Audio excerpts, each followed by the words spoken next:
बिस्मिल्लाहिर्रहमानिर्रहीम। स्टूडेंट्स, ये 5-1.26 ये नेक्स्ट थ्योरम ही है जो आप पढ़ रहे थे। इसकी स्टेटमेंट ये है कि phi is a mapping from G to G dash, और ये होमोमॉर्फिज्म है। होमोमॉर्फिज्म की कंडीशन पे ये पूरा उतरती है। Of a group G onto another group G dash, इस तरह की बात है। Let's say this is G dash, और phi is a homomorphism phi from G to G dash, the homomorphic image. अब देखें कि जी के वो वाले जी के एलिमेंट्स के जो इमेजेस होंगे वो पूरे जी डैश के बराबर भी हो सकते हैं। ये वही मामला और बात है कि ऑन टू फंक्शन तब होता है जब नेक्स्ट ग्रुप के तमाम एलिमेंट्स प्रीवियस सेट के किसी न किसी एलिमेंट का इमेज हो, लेकिन ये चीज़ ज़रूरी तो नहीं होती। तो इन जनरल हम बात कर लेते हैं कि ये है फाई ऑफ जी, ये सेट में क्या है, ये इमेज है, इमेज ऑफ फाई पर मुश्तमिल है। अगर ये phi of G G dash के बराबर हो जाएगी, यानी कि इमेज सेट को डोमेन सेट के बराबर हो जाए, तो ये मैपिंग ऑन टू मैपिंग हो जाती है। ठीक है, लेकिन in general phi of G यानी कि जो रेंज ऑफ द फंक्शन होती है, यहाँ पे रेंज ऑफ दिस होमोमॉर्फिज्म वो को डोमेन सेट का सबसेट होती है। तो यहाँ पे क्वेश्चन ये है, the homomorphic image phi of G this one of the group G is itself a group. आपने इस फाई ऑफ जी को इटसेल्फ ए ग्रुप प्रूव करना है। इसके एलिमेंट्स में वो closure property, associative property, identity element और हर एक एलिमेंट का इन्वर्स, ये सारी चीज़ें हमने इसमें वेरीफाई करवानी है। तो लेट्स स्टार्ट। सबसे पहले ज़ाहिर है कि हम क्लोजर दा देखेंगे इसमें, किसमें, फाई ऑफ जी में से। इसके लिए क्या करेंगे कि आपने इस सेट में से दो एलिमेंट्स लेने हैं। Let us take two elements. Suppose कि अगर आप लेते हैं इसके दो एलिमेंट्स, तो ज़ाहिर है कि इस तरह के लेंगे, phi of x and then phi of y. These are the two elements from phi of g where x and y are from g। यानी कि जो phi of g में है वो g के एलिमेंट्स के इमेजेस ही है ना। तो अगर मैं ये दो एलिमेंट्स ले रहा हूँ, phi of x और phi of y from phi of g, so then there will exist certain numbers x and y whose images are these। तो ये दो g के एलिमेंट phi of g के एलिमेंट्स हैं। तो देन हमने इनका प्रोडक्ट भी देखना है। Consider phi of x into phi of y, यानी इन दोनों का प्रोडक्ट। अब देखें चूँकि फाई होमोमॉर्फिज्म है ना, तो हम इनको ऐसे लिख सकते हैं, फाई इज होमोमॉर्फिज्म। ठीक है। अब आप ये देखें कि as x and y are from G, और जी चूँकि ग्रुप है इसलिए इसमें एक्स वाई का प्रोडक्ट भी जी में होगा। और अगर एक्स वाई जी में है तो फाई ऑफ एक्स वाई किस में होगा, ज़ाहिर है कि ये फाई ऑफ जी इस सेट में से होगा। तो ये दिस इम्प्लाइज कि phi of x into phi of y, this again belongs to phi of G. यानी कि हमने इस सेट में से दो एलिमेंट्स लिए, इनका प्रोडक्ट भी उसी में आ गया है, क्योंकि आप देखें ना इसका प्रोडक्ट आपने ऑब्जर्व किया है। क्योंकि फाई होमोमॉर्फिज्म थी तो फाई ये इसके को लिखा गया फाई ऑफ एक्स वाई। और चूँकि एक्स और वाई जी के एलिमेंट्स हैं और जी जो ग्रुप है उसमें क्लोजर प्रॉपर्टी होल्ड करती है, तो इनका प्रोडक्ट भी जी में है। तो जो एलिमेंट जी का हो उसका फाई किसको बिलोंग करेगा, ज़ाहिर के फाई ऑफ जी का। तो उसमें क्लोजर प्रॉपर्टी सेटिस्फाई हो चुकी है। दूसरी प्रॉपर्टी जो इसमें हम देखेंगे, associative associative law in phi of G. देखें क्लियर ये नज़र आ रहा है कि फाई ऑफ जी सबसेट है किसका, जी डैश का। तो हमें पहले से पता है कि अगर सुपर सेट में कोई प्रॉपर्टी एसोसिएटिव है तो उसके सबसेट में लाजमी होगी। This implies phi of G has associative property. इसकी वजह क्या है, since associative property holds in G dash which is its superset. So अगर सुपर सेट में है तो सबसेट में लाजमी तौर पे आ जाएगी। इसके बाद नेक्स्ट हम देखेंगे कि क्या इसमें आइडेंटिटी एलिमेंट है या नहीं है। ठीक है, late E belongs to G, और अगर ई जी में है तो फाई ऑफ ई इसमें होगा, ज़ाहिर है कि इमेज ऑफ जी में। और वी शो के phi of e is identity element of phi of G. ठीक है, कैसे शो होगा? उसके लिए आप एक और एलिमेंट ले लें, let phi of x another element from phi of G where x belongs to G. और ये चीज़ ज़रा देखें कि ये दो फाई ऑफ जी के एलिमेंट्स हैं, phi of e into phi of x. क्योंकि फाई होमोमॉर्फिज्म, इसको आप फिर से आप ऐसे लिखिए, this is equal to phi of x. Also अगर आप इसको थोड़ा सा रिवर्स करके भी लिखें, phi of x into phi of e, this is again due to phi is homomorphism, this is again phi of x. आप देखें कि फाई ऑफ ई से जब फाई ऑफ एक्स में प्री या पोस्ट मल्टीप्लिकेशन हुई है तो वही फाई ऑफ एक्स आ गया। इट मीन्स कि phi of e is identity in phi of G. Okay, अब लास्ट में हमें ये देखना है कि इस सेट में, यानी कि ये जो फाई ऑफ जी वाला सेट है, इसमें ये हर एक एलिमेंट का इन्वर्स भी है। तो existence of inverse of each element in phi of G. तो आइए इसमें से एक एलिमेंट लेते हैं, let us take phi of x from this phi of G where x is from G. ठीक है, और अब आप ये देखें, as x belongs to G, और जी चूँकि ग्रुप है इसलिए इसमें एक्स इन्वर्स भी जी में ही होगा। और कॉन्सिक्वेंटली अगर एक्स इन्वर्स जी में है तो फाई ऑफ एक्स इन्वर्स किस में होगा? ये फाई ऑफ जी में होगा। वी विल शो दैट ये जो फाई ऑफ एक्स आपने फाई ऑफ जी में से लिया, ये उसका इन्वर्स है। तो आप ये चीज़ कंसिडर कर लें, यहाँ पे consider phi of x into phi of x inverse, चूँकि फाई होमोमॉर्फिज्म है, फिर से आपने इसको ऐसे लिख लिया, phi of x into x inverse which is again equal to phi of e. ठीक है, और फाई ऑफ ई क्या था? Inverse element, identity element of phi of जी।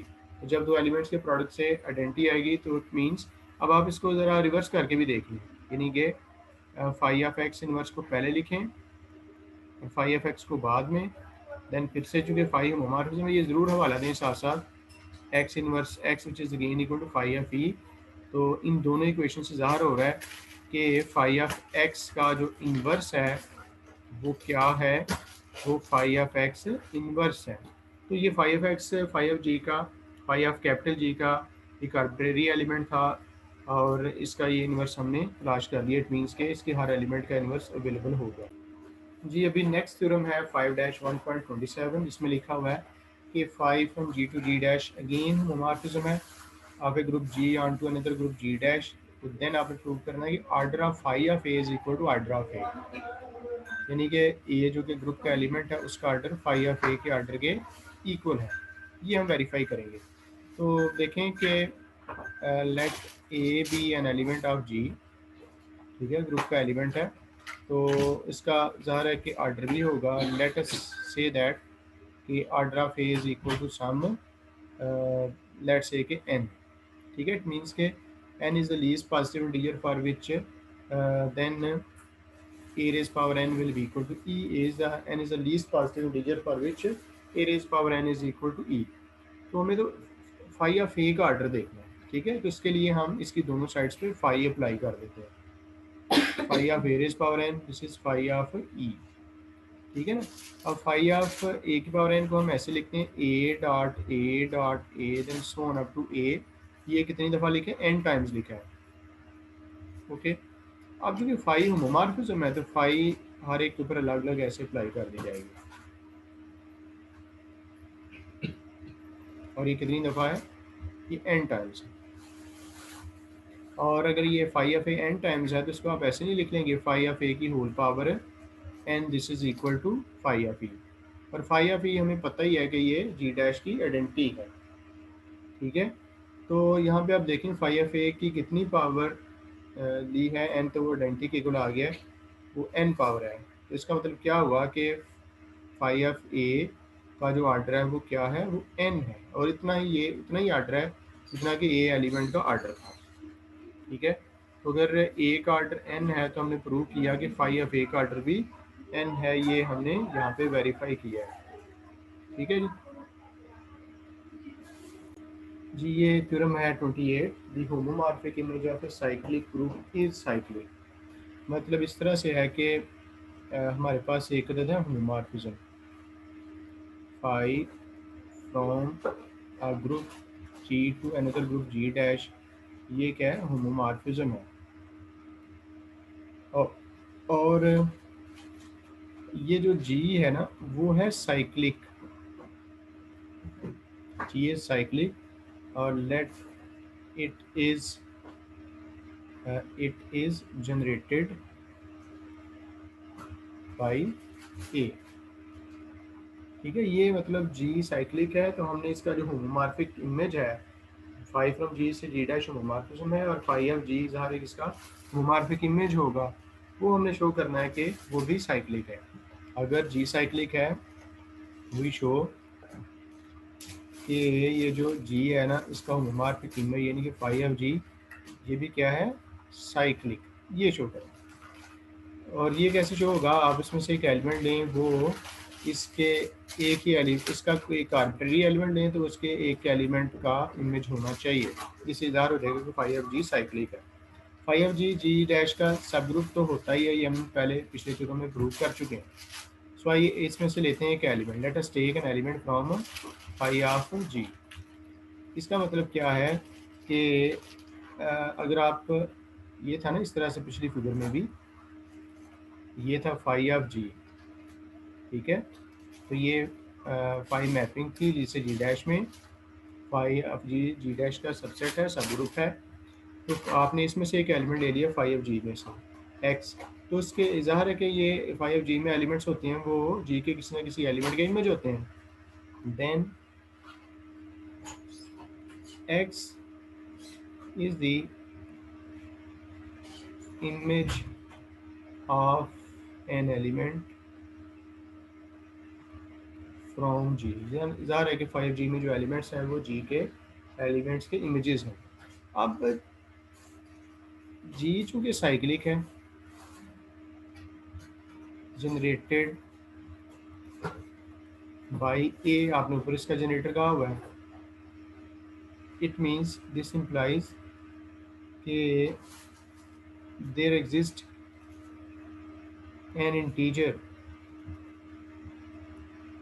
के such that k x is equal to phi of that element. ठीक है ना, अब जी के एलिमेंट्स ही एक ही पावर्स के स्वरूप में, तो अगर आप ये कह रहे हैं कि एक्स है जी के किसी एक एलिमेंट का इमेज है तो वो एलिमेंट इसी तरह का होगा ना, phi of a raise power k. अब आप इसको ऐसे लिख लें, phi of a then again a then so on up to k times. अब देखिए क्योंकि फाइव होमोमॉर्फिज्म है तो उसको आप ऐसे के टाइम्स लिख लेंगे ना सारे, और इसको आप अगर इकट्ठा करके लिखेंगे that will become phi of a की होल पावर के। तो ये जो एक्स था ये फाइव ऑफ जी में से था, अब ये किसका इमेज बन गया, फाइव ऑफ ए का होल इनवर्स। दिस इम्प्लाइज कि phi of G is cyclic generated by, किससे जनरेट हुआ, फाइव ऑफ ए से। तो यही हमारा रिजल्ट था कि the homomorphic image of a cyclic group is cyclic. अगर आपके पास एक होमोमॉर्फिज्म है जी से जी डैश में, और जी अगर साइक्लिक है तो इसका homomorphic image phi of G भी साइक्लिक ही होगा। अब ये नेक्स्ट वेरी इंपॉर्टेंट थ्योरम कि any two finite cyclic groups of the same order are isomorphic. देखिए आइसोमॉर्फिक ग्रुप्स कौन से होते हैं, अगर आप के पास दो ग्रुप्स हैं और उनके दरमियान आइसोमॉर्फिज्म अगर इस्टेब्लिश हो जाती है, आपके पास दो ग्रुप्स हैं जी और जी डैश, और आपने जब मैपिंग ली पहले ग्रुप से दूसरे मैप ग्रुप की तरफ, अगर आप इस मैपिंग को आइसोमॉर्फिज्म प्रूव कर दें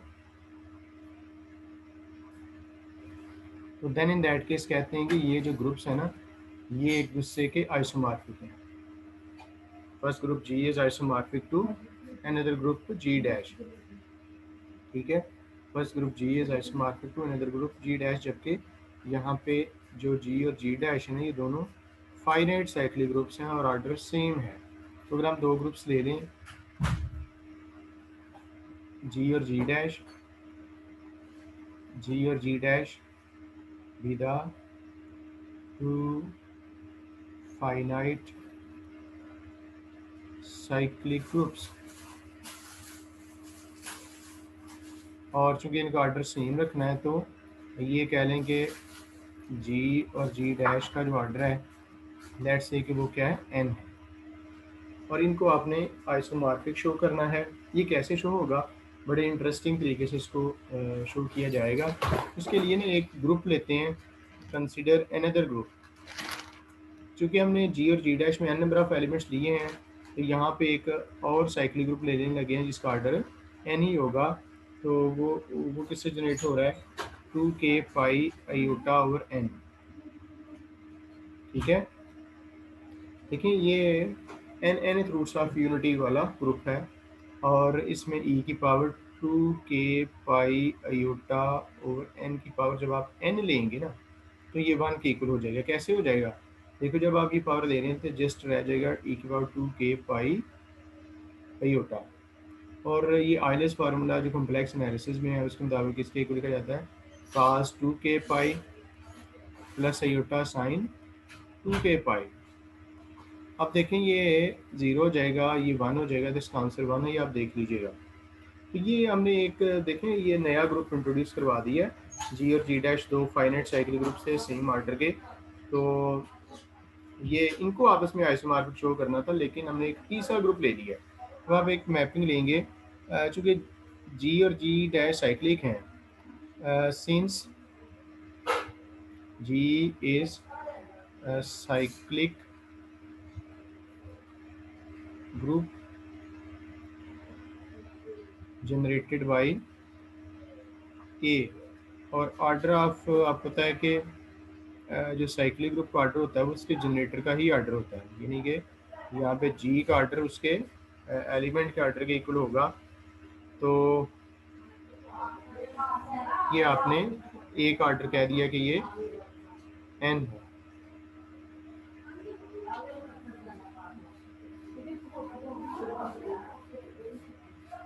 ठीक है, एक ऑर्डर और जी का ऑर्डर एन है, और इसका मतलब ये है कि जी के तमाम एलिमेंट्स किस शेप के होंगे, सम पावर ऑफ ए। ठीक है, इस तरह के हैं। अब आप एक मैपिंग ले रहे हैं, डिफाइन एक mapping phi from this G to this C n as phi of a raise power k is equal to e की power 2k pi iota over n. देखिए ये हमने एक मैपिंग ले लिया जी जो कि साइक्लिक का जनरेटेड बाई ए। तो इसके एक एलिमेंट पर जो कि ए की पावर के एक आर्बिट्रेरी एलिमेंट है उस पर अप्लाई किया फाई, और इसका जो इमेज आया वो सी एन में से एक एलिमेंट है। तो हम इस मैपिंग को लेके चलते हैं, इसको वेल डिफाइंड भी देखते हैं, इसको 1 to 1 भी, इसको 1 to भी, और इसको होमोमॉर्फिज्म चेक करते हैं। ठीक है, तो सबसे पहले हम ये we show phi is well defined. उसके लिए क्या करते हैं, वेल डिफाइंड के लिए आपने प्री इमेजेस को इक्वल ऐड करना है और इमेजेस को इक्वल शो करना है। लेट अस टेक ए की power k is equal to ए की पावर एल। ठीक है, इसमें ए की पावर के और ए की पावर एल दोनों आपके ग्रुप जी के एलिमेंट्स हैं। ठीक है ना, तो अब आप ये देखें कि अगर ए की पावर के और ए की पावर एल को आपने इक्वल ले लिया, then k minus l is equal to e, इस तरफ आ गया। ठीक है, तो और ये क्या है, ए की power k is equal to ए की पावर एल आपने ले लिया, ए की power k minus l is equal to e. तो इसका मतलब ये होगा कि k minus l is equal to zero, k is equal to l. अगर के और एल इक्वल हैं, वैसे भी आप यहाँ से डायरेक्टली भी लिख सकते थे कि ए की power k is equal to ए की पावर एल, और ज़ाहिर है कि यहाँ पे ए की पावर के माइनस एल का आंसर आइडेंटिटी आ रहा था, क्योंकि ए का ऑर्डर ए जनरेटर है ना। तो यहाँ पे अगर आप ए की पावर के और ए की पावर एल को इक्वल ले रहे हैं तो यहाँ से के और एल आपस में इक्वल आ जाएंगे। अगर के और एल इक्वल हैं तो देन क्या ये नहीं होगा कि 2k पाई ओवर एन, पाई यूटा ओवर एन, और ई की power 2l pi iota over N, ये भी बराबर होंगे।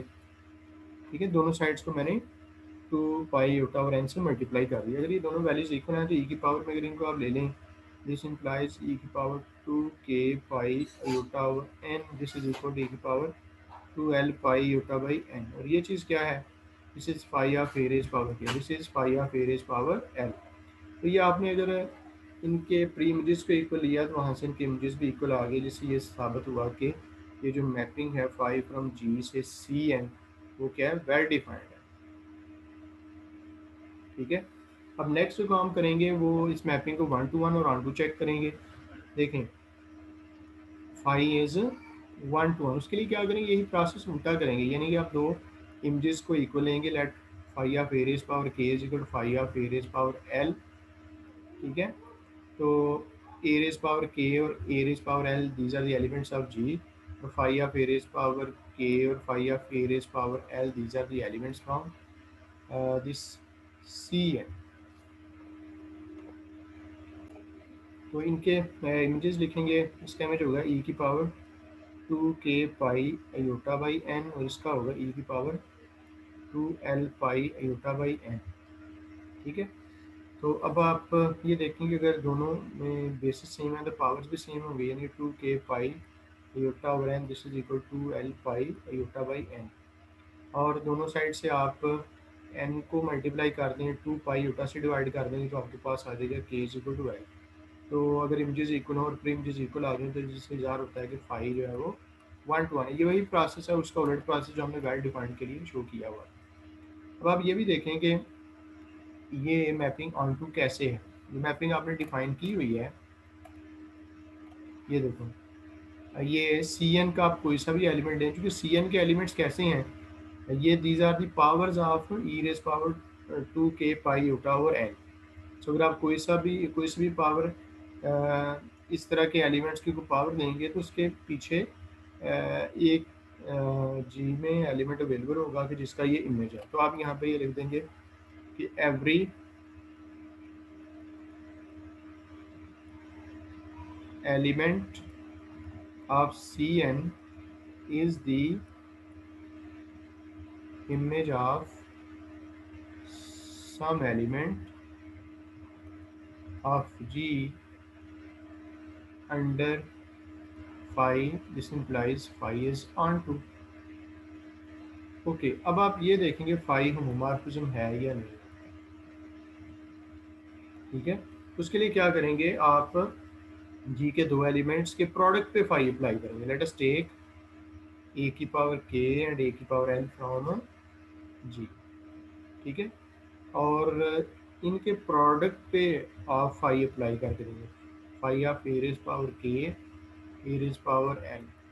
इसको फाई अप्लाई करने से पहले आप बेसिस सेम है तो पावर्स ऐड कर देंगे के प्लस एल, और इसको आप इसका इमेज क्या होगा, ई की power 2k plus l pi iota over n. इसको आप ऐसे अलग अलग करें, ई की power 2k pi iota over n plus 2l pi iota over n. इनको आप अलग कर सकते हैं, ई की power 2k pi iota over n multiplied by e की power 2l pi iota over N.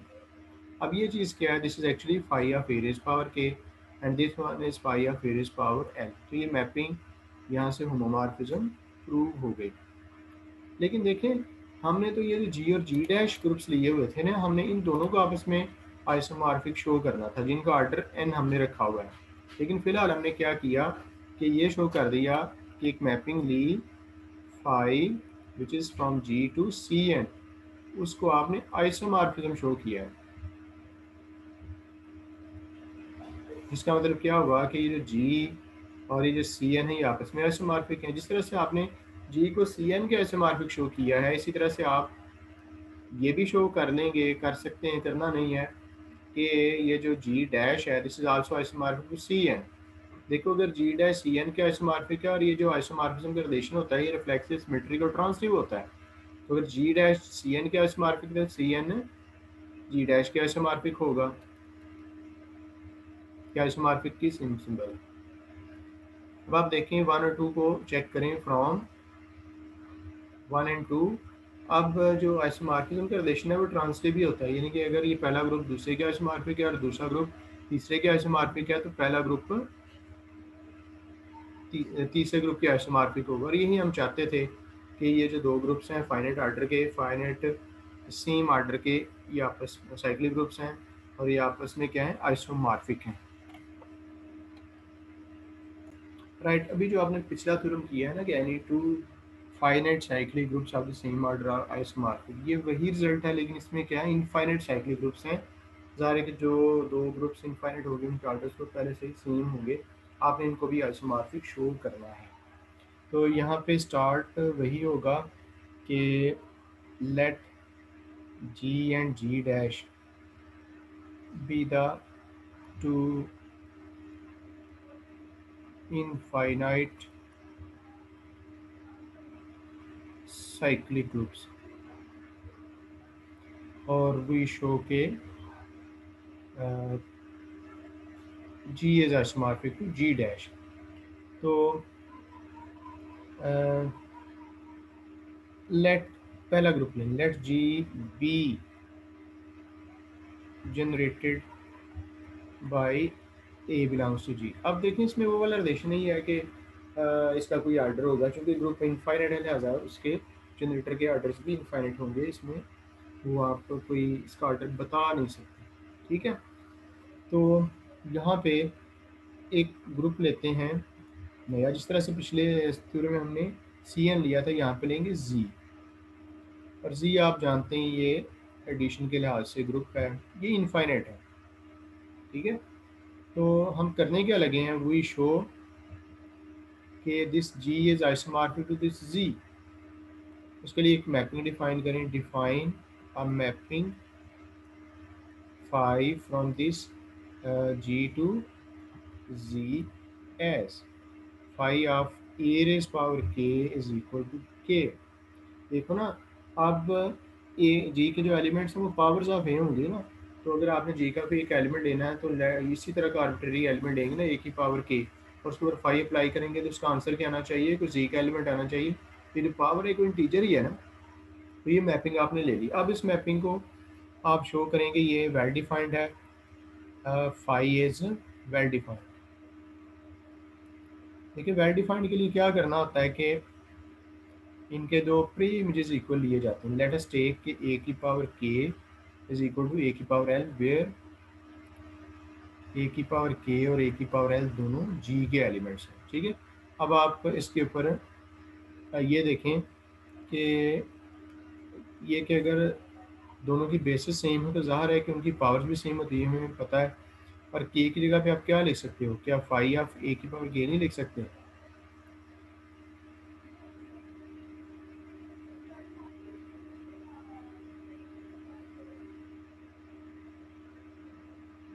ठीक है ना, और इसके लिए आप लिख सकते हैं phi of a raise power n. तो किया क्या है हमने, ये दो प्री इमेजेस इक्वल ली है और उनके जो इमेजेस हैं उनको आपस में इक्वल शो कर दिया, जिससे इज़हार हुआ कि फाइव जो है वो वेल डिफाइंड है।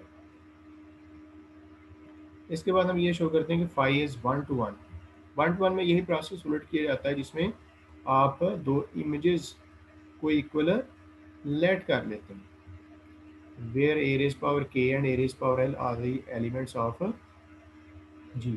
अब फाइव अप्लाई करें, फाइव इसका इमेज क्या होगा, के इसका एल, ये खुद ब खुद ही अगर इमेजेस इक्वल थे तो आप देखें ना, एक के और एल यहाँ से ये फाइव मैपिंग के मुताबिक के और एल के बराबर, अगर के और एल इक्वल हैं तो क्या ए की पावर में अगर इन दोनों को ले लिया जाए तो फिर वो इक्वल नहीं रहेंगे?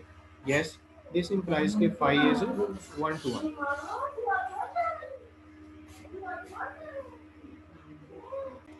अब आप देखेंगे ये क्लियरली मैपिंग ऑन टू है, यानी कि आप आउटपुट ग्रुप में से कोई सा भी एलिमेंट लें तो उसके मुकाबले में आपको प्री इमेज से एक एलिमेंट मिल जाता है। ये देखें, ये जो मैपिंग फाइव है,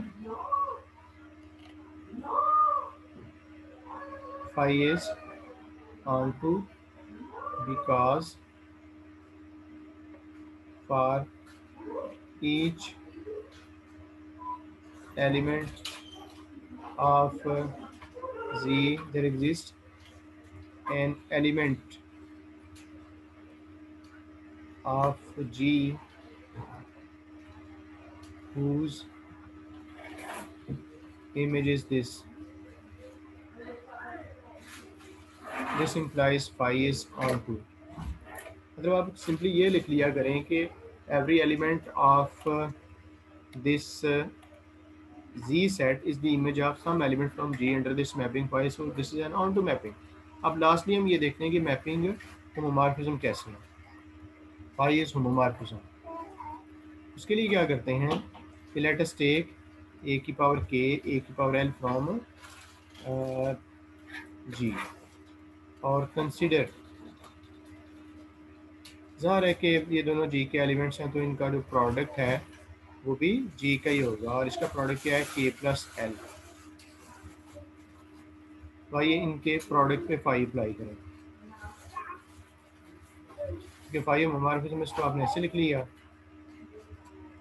ये साथ मेंशन कर दें phi of a raise power k plus l। अब इसका इमेज क्या होगा, इसका इमेज होगा k प्लस l। k की जगह पे आप लिख लेंगे phi of a raise power k, उसके लिए आप लिख लेंगे phi of a raise power l। अब देखिए ना लेफ्ट साइड पे जो ग्रुप था वो मल्टीप्लिकेटिव हमने कंसिडर किया और राइट साइड पे जो जी एलिमेंट था सेट था वो एडिटिव है। तो ये होमोमॉर्फिज्म की कंडीशन सेटिस्फाई हो रही है, फाई एज होमोमॉर्फिज्म।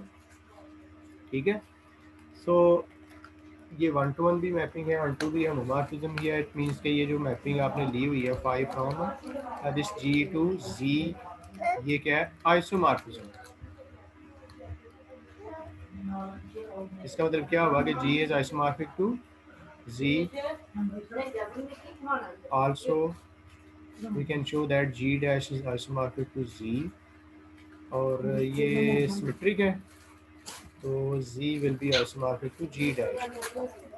अब आप पहली और तीसरी कंडीशन को देखें from 1 and 3 transitive property, G is isomorphic to Z, Z is isomorphic to G dash, this implies G is isomorphic to G dash। और यही आपने करना था कि अगर G और G dash दो इनफाइनाइट साइक्लिक ग्रुप्स हैं तो वो आपस में आइसोमॉर्फिक होंगे। देखिए थ्योरम 31 इसमें ये लिखा हुआ है कि phi is a mapping from G to G dash, phi is a homomorphism from G to G dash और H जो है ना वो G का सब ग्रुप है और इस तरह से G के तमाम एलिमेंट्स की इमेजेस हैं, इसके भी इमेज। ये देखें एक मैपिंग है 5 विच is from G to G dash और वो एक ऑन टू होमोमॉर्फिज्म है, होमोमॉर्फिज्म है। तो देन ये H G का सब ग्रुप और जिस तरह से G के तमाम एलिमेंट्स के इमेजेस हैं तो इस एज का भी इमेज होगा under this five. H G का सब ग्रुप है, आपने प्रूव करना है कि इसका ये जो इमेज है ना अंडर दिस फाइव यानी कि फाई ऑफ एच वो जी डैश का सब ग्रुप है, यानी कि आपने फाई ऑफ एच को जी डैश का सब ग्रुप प्रूव करना है। तो सब ग्रुप प्रूव करने का वही पुराना क्राइटेरिया कि आप इसमें से दो एलिमेंट्स लेंगे, let us take x and y from this phi of H. ठीक है, अब देखें जो फाई ऑफ एच के एलिमेंट्स हैं वो क्या हैं, वो एच के किसी न किसी एलिमेंट का इमेज है। Then there exist some h1 and h2 from capital H such that कि x is phi of h1 and y is equal to phi of h2। ठीक है ना, तो अगर आपने फाई ऑफ एच में से दो एलिमेंट्स लिए हैं एक्स एंड वाई तो आपको ये शो करना है वी शो कि x y inverse also belongs to phi of H, ये चीज़ शो करनी है। जिसको हम देख लेते हैं, consider this x y inverse, चूँकि एक्स इक्वल है G phi of H one और वाई का इनवर्स आप ये जो फाई ऑफ एच टू है इसका लिखेंगे इनवर्स। ठीक है, इसको ऐसे लिख लिया फाई ऑफ एच वन और आपको पता है कि अंडर मैपिंग हमारे जो फाई ऑफ एच टू का इन्वर्स जो होगा वो इक्वल होगा एक इमेज का इन्वर्स, दरअसल उसके एलिमेंट के इन्वर्स का इमेज होता है एच टू का इन्वर्स। अब चूँकि फाई होमोमॉर्फिज्म है तो फाई ऑफ एच वन और फाई ऑफ एच टू के इन्वर्स की जगह पे आप लिख सकते हैं एच वन एच टू का इन्वर्स। अब आप देखें कि एच वन और एच टू दोनों एच के एलिमेंट्स हैं और एच क्या है, सब ग्रुप है इसका जी का।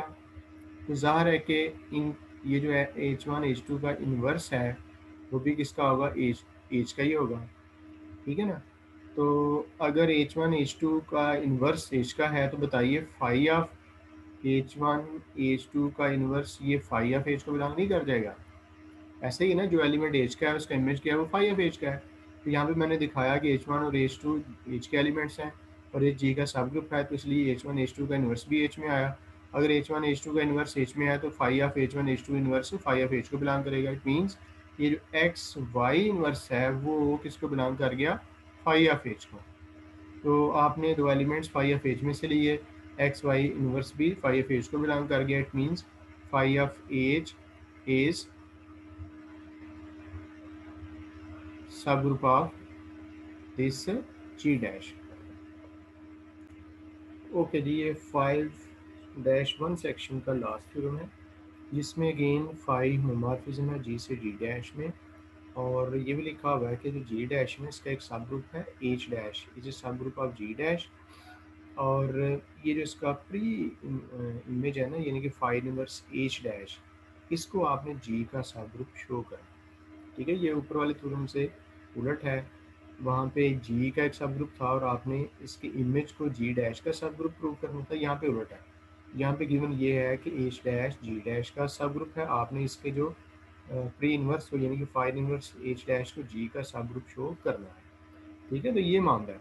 तो जिसको सब ग्रुप शो करना है उसमें से दो एलिमेंट्स ले लें कि let us take X and Y from this phi inverse H dash, ठीक है। और हमें क्या शो करना है, वही शो कि x y inverse also belongs to phi inverse H dash, ये हमारा मतलब ऑब्जेक्टिव है, ठीक है। तो देखें कैसे शो होता है कि कोई एलिमेंट इसका प्री इमेज है। देखो, ये देखने के लिए कि ये जो यहाँ पे एलिमेंट है वो H डैश का प्री इनवर्स है, आप इसको फाइव ले लेंगे तो वो H डैश का आना चाहिए। यानी कि ये देखना कि x y inverse phi inverse H dash में है, इसके ऊपर फाइव अप्लाई करें, अगर इसका इमेज H डैश को बिलोंग कर गया तो इट मीन्स ये फाइव इनवर्स H डैश का ही एलिमेंट है, ठीक है। तो उसके लिए ये चीज़ हम कंसिडर करने लगे, consider phi of this x y inverse. क्योंकि फाइव होमोमॉर्फिज्म है इसलिए इसको हम ऐसे अलग अलग लिख सकते हैं, फाइव ऑफ वाई इनवर्स, और इसको फर्दर लिख लिया फाइव ऑफ एक्स, और ये बन गया जी फाइव ऑफ वाई का होल इनवर्स। अब आप खुद देखें कि x है G का एलिमेंट और फाइव ऑफ एक्स किसका एलिमेंट हुआ,